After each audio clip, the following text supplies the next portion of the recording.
Hi, welcome into our Fallen Angel Yoga Flow. My name is Kate, and I'll be instructing you today. Let's get right into it. Let's start in a tabletop position. Head straight into your cat-cows at any pace or any rhythm you're wanting today. Checking in with the spine, with the shoulders, and with the hips.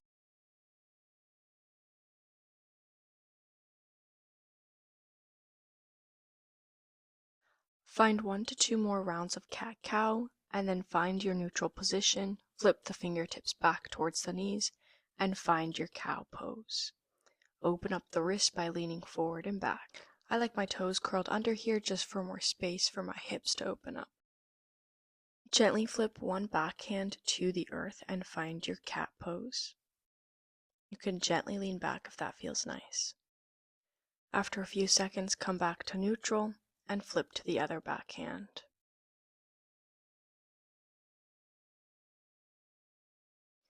Come back to neutral, shake out those wrists, widen your stance, and let's find our first down dog of our practice today.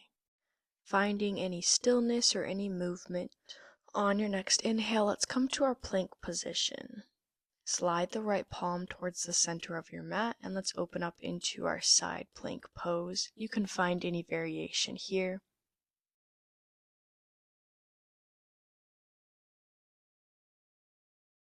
Flow back into your plank, and let's take a chaturanga to our upward facing dog.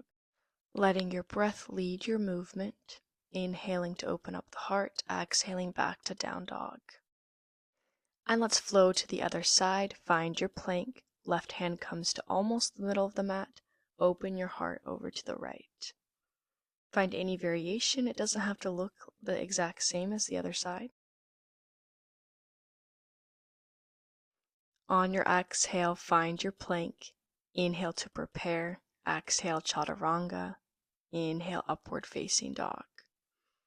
Exhale back to downward facing dog.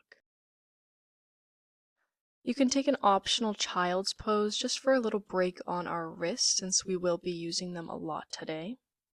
Flip the palms open towards the sky, and then let's come back into that downward facing dog. Inhale your right heel up to the sky, find your open three-legged dog, and then sweep that knee to your right elbow, hold, bring it over to your left elbow and extend the leg. Reach the left fingertips up to the sky, find your fallen star. You can flip the soles of your feet on the ground and find your wildling pose. Now come back down to that fallen star position with both hands touching the ground. Set your hips gently on the ground, maybe even move that leg a little higher. Finding a different variation of our supine spinal twist. On your exhale, let's find our chaturanga arms, keep the gaze forward, and inhale to rise. Keep this motion going for about 5 rounds of breath. On your last exhale, hold the pose and lift your back leg. You can just hold this pose or you can find little pulses up and down, driving that edge of your foot into the sky. Gaze is always forward, just like in your crow pose. Let's set that leg down, extend the arms, drop your right forearm to the ground and extend your left arm. Now let's lift the other leg. Again, you can either just hold the pose or find those little reps. Drop your right leg down and bring your left hand to your left hip and lift both legs off the ground. Now bend both knees and find your crow legs and extend. Exhaling to crunch in, inhaling to extend the legs.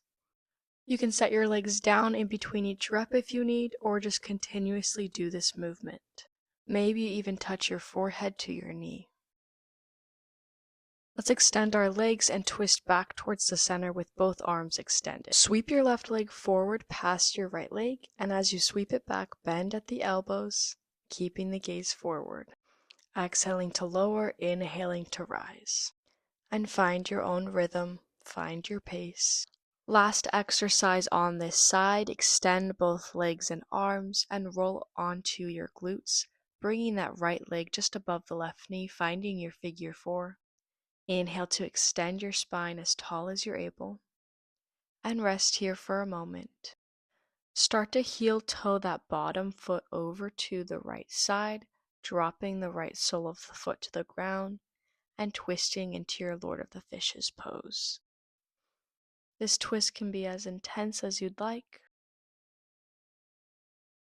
Go ahead and release, extend both legs and shake out the knees. Twist over to one side and come into your tabletop.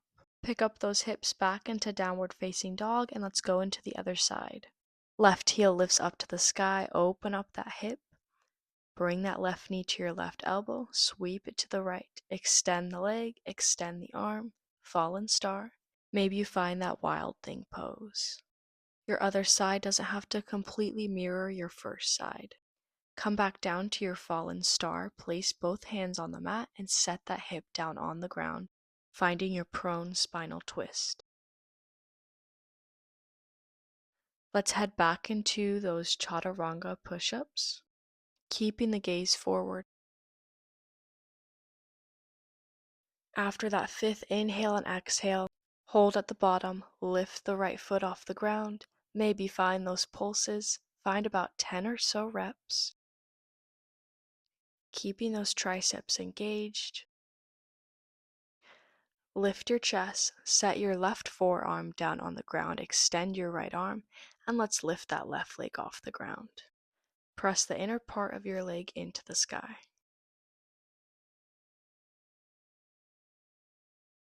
Now bring that right hand to the right hip, pick up both feet, crunch it in, and extend, finding your crow legs.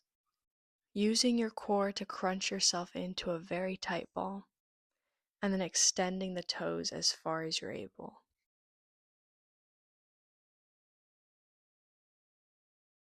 Find one more rep, extend the legs, twist back towards the center, and extend both arms. Now sweep that right leg forward as far as you're able to. Your goal is past the left leg.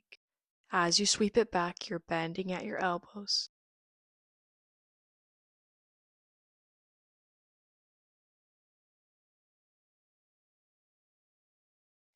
Beautiful. Go ahead and release from this pose and flip back onto your glutes, finding that seated figure 4.